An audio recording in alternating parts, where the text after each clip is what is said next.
Hey everybody, this is Emily Lopez, and today I am going to show you how to pour self-leveler by yourself without help. So obviously, if you can have a second set of hands or a third set of hands when you're doing this, that's always ideal, but that's not real life. And I have poured self-leveler by myself many times with success. I have had a lot of people tell me their horror stories of pouring self-leveler and it not spreading or it setting up too fast. The biggest thing you have to keep in mind when you pour self-leveler is you need to have everything prepared and ready to go before you start, because you have a very short working time and you don't have time to go grab something, to stop and come back. You need to be able to have everything lined up and ready. So I'm going to show you the prep work I did yesterday, and then I'll show you how I'm going to line up all my buckets, all my water, all my bags of leveler before I get started. So the first thing we did yesterday was I prepped the heck out of everything. We have scraped everything off of the floor as far as the backable vinyl. We don't want anything that's going to prevent a good seal from our pour of the self-leveler to the concrete. So took everything loose off, all the backside of the vinyl, scrape, not fun, but you have to get it all off for a good seal. Then what I did was I swept and then I vacuumed the whole floor. Then what we did is we started to do a perimeter, because self-leveling membrane is very, very viscous. So it's meant to flow and fill into all those little areas that are lower and higher and make your floor level. So around the tub, I put tape to protect the tub just from splashing, or from when I peel this away from, discoloring the tub or not looking pretty and having something I have to clean off. And then all around the perimeter of the whole bathroom, I use spray foam and I let that set up. Now, I've also used, they actually have a stick-on membrane you can put along the walls. I've used foam and then just caulked around the bottom of it, like actually roll out foam. There's lots of things that you can do. The big thing is you don't want water to be able to go anywhere, or the pour to go anywhere, because it moves like water.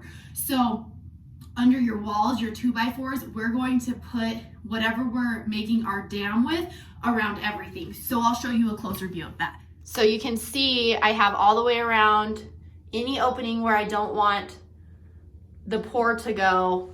I've created a dam with the foam, and then I did a bigger dam at the door, a little bit taller, just to protect, to make sure nothing goes into the carpet. So all around, everywhere I'm pouring, I have a block. The other thing I've done is where there was a crack, I filled this in with caulk, because when I do my pour, if there's anywhere the water can go, it will go. And I've seen people, not the water, the self-leveling pour, it will go into this crack. So I've seen it before where people do a pour and it looks good, but it can seep in here. So as it sets up, there's actually a divot here, because when they poured their leveler, it filled in that gap. So we don't want it to go in there and create an inconsistency. And then once I was done with that, I vacuumed really good one more time, and then I did the primer. Now I did this primer last night and let it set up, but the primer I'm using, it says it needs 2 hours. So this has sat overnight. So now I'm gonna get my buckets ready to pour. Best case scenario, you can pick a mixing station as close to where you're going to be pouring the leveler as possible. So for instance, I am using this this laundry room as my workspace right now. It's going to be the last thing I finish, so it's going to be ugly the longest. I don't have to worry about keeping it perfect as I renovate this home. And then the bathroom I'm pouring the leveler in is literally just right around the corner. So I have everything set up here. I'm going to show you guys, I have all my buckets ready. I have all my water pre-poured according to the instructions on the back of the brand of self-leveler I'm using. It's pre-measured, so I just have to cut open a bag, pour it, mix it, go. Cut open a bag, pour it, mix it, go. If you had help, you would probably have somebody mixing and somebody pouring.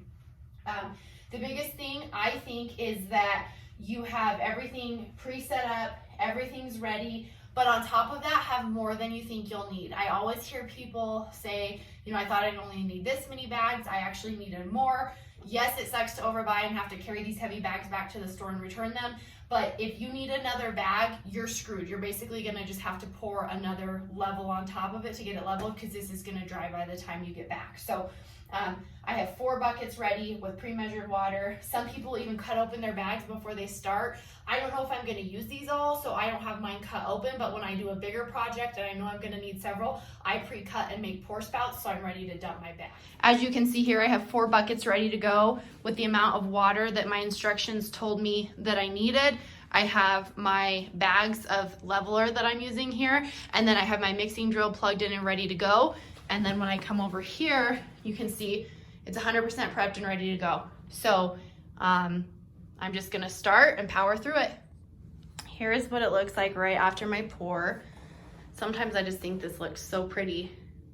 I wish I could just leave this as a floor, but I think it says with this brand you can't. It's not meant to hold up uncovered. But see how you can kind of see that line right there? What I meant by you need to pour right on top of each other is when you pour one section and then you pour the next section, you have to make sure they touch and they can flow into one another.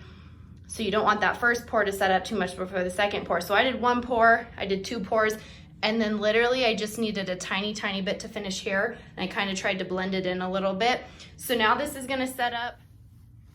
Now we have to wait, I think it's 4 hours before you can walk on it. Definitely make sure you read your instructions, and 16 hours before we can do anything over it. There's some other prep work I need to do before we put the uncoupling membrane down. So, but even to walk on it, I'll just wait to come back tomorrow. So I just poured 3 bags. I had 4, I thought it would take me 3. I had 4 just in case I needed them.